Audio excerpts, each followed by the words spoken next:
Hello friends, നമസ്കാരം. ഞാൻ രാജേഷ് ഷിബിൻ. നിങ്ങൾക്കെല്ലാവർക്കും നമ്മുടെ ചാനലിലേക്ക് വീണ്ടും സ്വാഗതം. ഇന്ന് നമ്മൾ നോക്കുന്നത് വളരെ ടേസ്റ്റി ആയിട്ട് വളരെ പെട്ടെന്ന് സാമ്പാർ എങ്ങനെ തയ്യാറാക്കിയെടുക്കാം എന്നാണ് നമ്മൾ കാണുന്നത്. ആഴ്ചയിൽ നമ്മുടെ വീടുകളിൽ 2-3 പ്രാവശ്യം സാമ്പാർ തയ്യാറാക്കുമെങ്കിലും എല്ലാവർക്കും ഇതെങ്ങനെയാണ് വളരെ രുചികരമായി തയ്യാറാക്കുക എന്നത് അറിയില്ല. അപ്പോൾ അങ്ങനെയുള്ളവർക്ക് വേണ്ടിയിട്ടാണ് ഞാൻ ഈ വീഡിയോ ഷെയർ ചെയ്യുന്നത്. അപ്പോൾ നിങ്ങളെൻ്റെ ചാനൽ സബ്സ്ക്രൈബ് ചെയ്തിട്ടില്ലെങ്കിൽ ദയവായി സബ്സ്ക്രൈബ് ചെയ്യുക. നോട്ടിഫിക്കേഷൻസ് ലഭിക്കുന്നതിനായി ബെല്ലൈക്കൺ ക്ലിക്ക് ചെയ്യുക. അപ്പോൾ നിങ്ങളെല്ലാവരും നിങ്ങളുടെ വീട്ടിൽ സുരക്ഷിതരായി ഇരിക്കുവാണെന്ന് ഞാൻ വിശ്വസിക്കുന്നു. അപ്പോൾ നമുക്ക് വീഡിയോ കാണാം. ഇന്ന് നമുക്ക് സാമ്പാർ തയ്യാറാക്കാം. അതിന് വേണ്ടിയിട്ട് ഞാൻ കുറച്ച് വെജിറ്റബിൾസ് ഇവിടെ കട്ട് ചെയ്ത് വെച്ചിട്ടുണ്ട്. അതെന്തൊക്കെയാണെന്ന് പറയാം. വെജിറ്റബിൾസ് എന്തൊക്കെയാണെന്ന് പറയുന്നതിന് മുമ്പ് ഓരോ വെജിറ്റബിൾസും നിങ്ങളുടെ ഇഷ്ടാനുസരണം ഇഷ്ടമുള്ള അളവിൽ ചേർക്കാവുന്നതാണ്. എന്നാലും ഞാനിവിടെ എന്തൊക്കെയാണ് എടുത്തു വെച്ചിരിക്കുന്നതെന്നൊന്ന് പറയാം. 3 വെണ്ടയ്ക്ക കട്ട് ചെയ്ത് വെച്ചിട്ടുണ്ട്.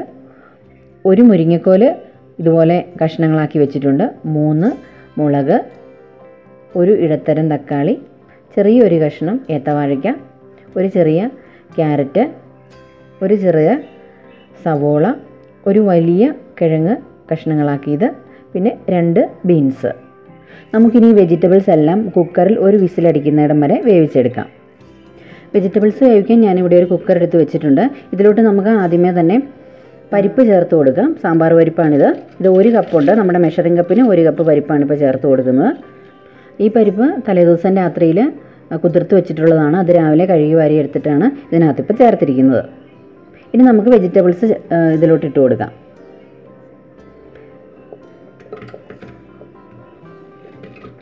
ഇപ്പം ഞാൻ ക്യാരറ്റും സവോള ഇട്ട് കൊടുത്തു. ഇനി നമുക്ക് കിഴങ്ങിടാം.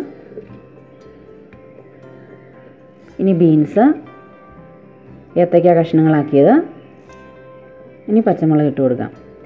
തക്കാളിയും അതുപോലെ തന്നെ വെണ്ടയ്ക്കയും ഞാൻ ഈ കുക്കറിലിട്ട് വേവിക്കുന്നത് നിങ്ങൾക്കറിയാമല്ലോ, ഇത് വെന്ത് കൊഴിഞ്ഞു പോകും. അതുകൊണ്ട് നമുക്ക് പൊടി ചേർക്കുമ്പോൾ ജസ്റ്റ് ഒന്നിട്ട് വഴറ്റിയെടുത്താൽ മതി. അതുപോലെ തന്നെ മുരിങ്ങക്കോലും ഞാൻ സെപ്പറേറ്റ് ആയിട്ടാണ് വേവിച്ചെടുക്കുന്നത്. ഇനി ഇതിലോട്ട് 1 സ്പൂൺ ഉപ്പുപൊടി ചേർത്ത് കൊടുക്കുകയാണ്. 1/4 ടീസ്പൂൺ മഞ്ഞൾപ്പൊടി ചേർത്ത് കൊടുക്കാം. 1/4 ടീസ്പൂൺ കായപ്പൊടി ചേർക്കുന്നുണ്ട്. ഇനി ഈ വെജിറ്റബിൾസിൻ്റെ മുകളിൽ നിൽക്കത്തക്ക രീതിയിൽ വെള്ളം നമുക്ക് ഒഴിച്ചു കൊടുക്കാം. ഇനി ഇത് അടച്ചു വെച്ച് 1 വിസിൽ വരുന്നിടം വരെ നമുക്ക് വേവിച്ചെടുക്കാം. ഞാനിപ്പോൾ ഈ ചീനിച്ചട്ടിയിൽ നമ്മൾ നുറുക്കിയെടുത്ത മുരിങ്ങക്കോല് വേവാനായിട്ട് വെച്ചിട്ടുണ്ട്. ഇത് സെപ്പറേറ്റ് ആയിട്ട് വേവിച്ചെടുക്കണം. കുക്കറിലിട്ടിട്ടുണ്ടെന്നുണ്ടെങ്കിൽ ഇത് വെന്തുടഞ്ഞു പോകും. ഇതിലോട്ട് ഞാനൊരു 1/4 ടീസ്പൂൺ ഉപ്പ് കൂടി ചേർക്കുവാണ്. ഈ വെള്ളം നമുക്ക് സാമ്പാർ കുറുകുവാണെന്നുണ്ടെങ്കിൽ അതിൽ ഉപയോഗിക്കുകയും ചെയ്യാം. അപ്പം വേറെ ചൂടുവെള്ളം നമ്മൾ സെപ്പറേറ്റ് ആയിട്ട് ഉണ്ടാക്കിയെടുക്കേണ്ട ആവശ്യമില്ല. സാമ്പാറിൻ്റെ കഷ്ണങ്ങളൊക്കെ ഇപ്പോൾ നന്നായിട്ട് വെന്തിട്ടുണ്ട്. പരിപ്പ് എന്തായാലും നമ്മൾ കുക്കറിലാണല്ലോ വേവിച്ചെടുക്കുന്നത്. അപ്പോൾ അതുകൊണ്ട് ഞാൻ വെജിറ്റബിൾസും ഇതിൻ്റെ കൂട്ടത്തിൽ ചേർത്തു എന്ന് മാത്രം. നിങ്ങൾക്കിത് സെപ്പറേറ്റ് വേവിച്ചെടുക്കാനാണ് താല്പര്യമെങ്കിൽ അങ്ങനെ ചെയ്യാം. ഇനി നമുക്ക് വേറൊരു ചട്ടിയിൽ കടുക് താളിച്ച് പൊടികളൊക്കെ ചേർത്ത് ഇതിലോട്ട് മാറ്റിയെടുക്കാം. ഇനി നമുക്ക് സാമ്പാറിലോട്ട് കടുക് വറുത്ത് ചേർക്കാം. അതിന് വേണ്ടിയിട്ട് ഞാനിവിടെ ഒരു പാൻ വെച്ച് ഇതിൽ 2 ടേബിൾ സ്പൂൺ എണ്ണ ഒഴിച്ച് കൊടുത്തിട്ടുണ്ട്. നമുക്ക് ഇത് ചൂടായി കഴിയുമ്പോൾ കടുക് ഇട്ട് കൊടുക്കാം. ഇതിലോട്ട് നമുക്ക് ഒരു 1/4 ടീസ്പൂൺ ഉലുവ കൂടി ഇട്ട് കൊടുക്കാം. ഉലുവപ്പൊടി ഉണ്ടെന്നുണ്ടെങ്കിൽ ഈ സമയത്ത് നിങ്ങൾക്ക് ഇത് ചേർക്കാവുന്നതാണ്. ഇനി നമുക്ക് അരിഞ്ഞു വെച്ചിരിക്കുന്ന ഉള്ളി ചേർക്കാം. സാമ്പാറിന് കടുക് വറുക്കുമ്പോൾ നന്നായിട്ട് ഉള്ളി ചേർത്ത് വേണം കടുക് വറുത്തെടുക്കാൻ. അത് നല്ലൊരു രുചി കിട്ടുന്നതിന് വേണ്ടിയാണ്. ഇനി നമുക്കിതിലോട്ട് വറ്റൽമുളക് ചേർത്ത് കൊടുക്കാം. ഞാനൊരു 6 വറ്റൽമുളകാണ് ഇതിലോട്ട് ചേർക്കുന്നത്. ഇനി നമുക്ക് 2-3 തണ്ട് കറിവേപ്പില ചേർത്ത് കൊടുക്കാം. ഞാനിതിൽ ഈ ഉള്ളി സവോളയൊക്കെ വറുത്തതിൽ പകുതി കോരി എടുക്കുവാണ്. നമുക്ക് കറി റെഡി ആയി കഴിയുമ്പോൾ അതിൻ്റെ മുകളിലൊന്ന് ഗാർണിഷ് ചെയ്യുന്നതിന് വേണ്ടിയാണിത്. ഇനി ഫ്ലെയിം ഓഫ് ചെയ്തതിന് ശേഷം നമുക്ക് പൊടികൾ ഇട്ട് കൊടുക്കാം. ഞാനിപ്പോൾ 2 ടേബിൾ സ്പൂൺ മല്ലിപ്പൊടി ചേർക്കുന്നുണ്ട്. 2 ടേബിൾ സ്പൂൺ സാമ്പാർ പൊടി ചേർക്കുന്നുണ്ട്. ഇനി 1 tablespoon Kashmiri chilli powder, 1/2 teaspoon കായപ്പൊടിയും കൂടെ ചേർത്തു. ഇനി നമുക്ക് നന്നായിട്ട് ഇളക്കാം.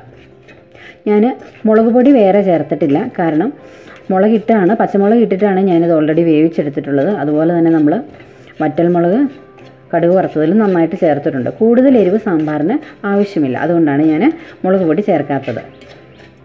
ഇനി ഇതൊരു മീഡിയം ഫ്ലെയിമിലിട്ട് പതുക്കെ ചൂടാക്കി എടുക്കാം. ഇനി ഇതിലോട്ട് നമുക്ക് അരിഞ്ഞു വെച്ചിരുന്ന വെണ്ടയ്ക്ക ചേർത്ത് കൊടുക്കാം. ഈ വെണ്ടയ്ക്ക വെന്ത് വരുന്നതിന് വേണ്ടിയിട്ട് ഞാനിപ്പം ഈ സ്പൂണിൽ 1 സ്പൂൺ വെള്ളം ചേർക്കുവാണ്. ഇത് നമ്മൾ മുരിങ്ങക്കോല് വേവിച്ചെടുത്ത വെള്ളമാണ്. നമ്മൾ കറി ഉണ്ടാക്കിക്കൊണ്ടിരിക്കുമ്പോൾ ഇടയ്ക്ക് പച്ചവെള്ളം ഒന്നും ചേർത്ത് വേവിക്കരുത്, കാരണം അത് കറിയുടെ ടേസ്റ്റിനെ ബാധിക്കാനായിട്ട് സാധ്യതയുണ്ട്. ഇനി നമുക്ക് പതുക്കെ ഒന്ന് മൂടി വെച്ച് 1 മിനിറ്റ് നേരം ഒന്ന് വേവിച്ചെടുക്കാം. വെണ്ടയ്ക്ക ഇപ്പോൾ ഒരു പകുതി വേവായിട്ടുണ്ട്. ഇനി നമുക്കിതിലോട്ട് തക്കാളി ചേർത്ത് കൊടുക്കാം. മുഴുവനായിട്ടും വേവിക്കാനായിട്ട് നിൽക്കരുത്, കാരണം വെന്ത് കുഴഞ്ഞു പോകും. ഇനി ഇത് ചാറിലൊക്കെ കിടന്ന് വെന്ത് കിട്ടാനുള്ളതാണല്ലോ. അപ്പം നമ്മൾ പകുതി വേവാകുമ്പം ഇത് തക്കാളി ചേർത്ത് കൊടുക്കാം. ഞാനിപ്പോൾ ഒരു 1/4 ടീസ്പൂൺ ഉപ്പ് ചേർത്ത് കൊടുക്കുവാണ്. ഈ പൊടികൾക്കും അതുപോലെ വെണ്ടയ്ക്കും തക്കാളിക്കും ഒക്കെ വേണ്ടിയിട്ടുള്ള ഉപ്പാണ് ഇപ്പോൾ ചേർത്ത് കൊടുത്തിരിക്കുന്നത്. ഇനി നമ്മൾ കുക്കറിൽ വേവിച്ച് വെച്ചിരിക്കുന്ന കഷ്ണങ്ങൾ നമുക്ക് ഇതിലോട്ട് ചേർക്കാം.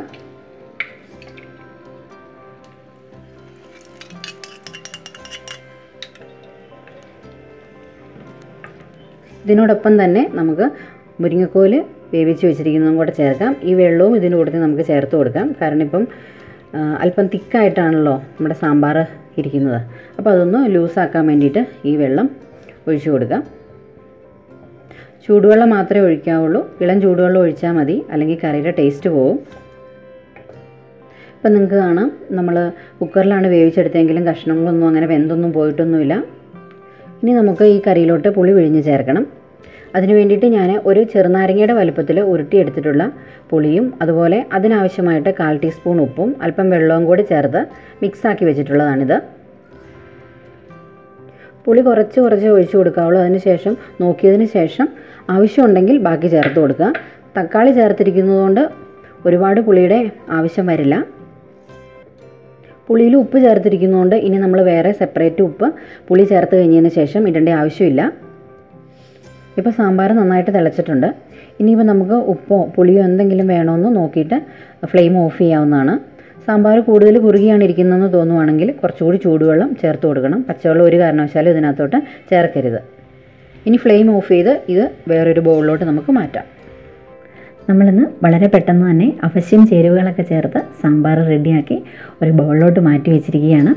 അപ്പോൾ നിങ്ങൾ ഇതുവരെയും സാമ്പാർ തയ്യാറാക്കാനായിട്ട് അറിയില്ലായിരുന്നെങ്കിൽ ഈ വീഡിയോ കണ്ടതിന് ശേഷം നിങ്ങളുടെ വീടുകളിലൊന്ന് ട്രൈ ചെയ്ത് നോക്കുക. എനിക്ക് 100% ഉറപ്പാണ്, നല്ല അടിപൊളി ടേസ്റ്റിൽ നിങ്ങൾക്ക് സാമ്പാർ ഉണ്ടാക്കാൻ കഴിയും. അപ്പോൾ പുതിയൊരു റെസിപ്പിയുമായിട്ട് പുതിയ വീഡിയോയിൽ നമുക്ക് വീണ്ടും കാണാം.